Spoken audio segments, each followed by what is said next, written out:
নবী গো আপনি যে মদিনা হতে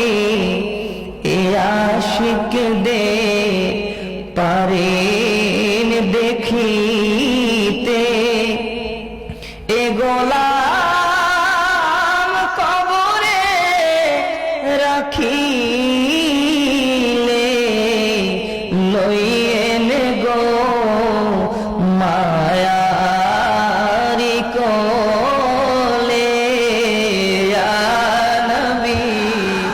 সালাম আলাইকা ইয়া রাসূল সালাম আলাইকা ইয়া হাবিব সালাম আলাইকা সালাওয়াতুল